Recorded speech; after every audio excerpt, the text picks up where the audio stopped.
In today's video, I'm going to teach you how to use Adobe Illustrator Files in Figma. By the end, you'll be able to bring your .ai artwork into Figma quickly and cleanly, so you can keep designing, prototyping, or collaborating without switching apps. Start by opening the Figma website in your browser and signing into your account.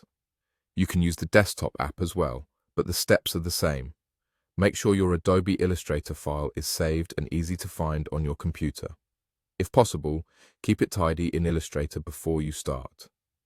Name your layers, convert any outlines you don't need to edit, and save the file in a standard .ai format. That preparation helps your import go smoothly. With Figma open and your file ready, go to the Quick Actions menu in Figma.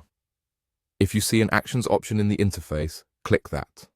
You can also open Quick Actions with the search bar shortcut if you prefer. From there, move into the Plugins area. In the search field, type Convertify. This is the tool we'll use to handle the conversion from Adobe Illustrator to Figma. When you see Convertify in the results, select it and choose Run to launch the plugin. If Figma asks for permissions, allow them so the plugin can operate. Inside Convertify, look for the Options menu and select Import Adobe Illustrator to Figma. This tells the plugin exactly what kind of file you're bringing in. Now all you need to do is click to choose your .ai file from your computer, or simply drag and drop the file into the plugin window. The import will begin right away. Larger files or complex artwork may take a moment, so let it finish processing before you click away. Once the import completes, your content will appear on the Figma canvas. Illustrator artboards usually come in as frames, and layers are preserved where possible, making it easier to edit. Take a moment to zoom in and check your shapes, colors, and typography.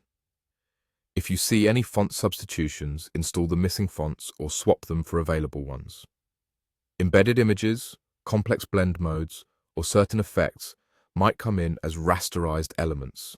That's normal and often the best way to keep the look accurate. That's it. You opened Figma, ran the Convertify plugin, chose Import Adobe Illustrator to Figma, and dropped your file in.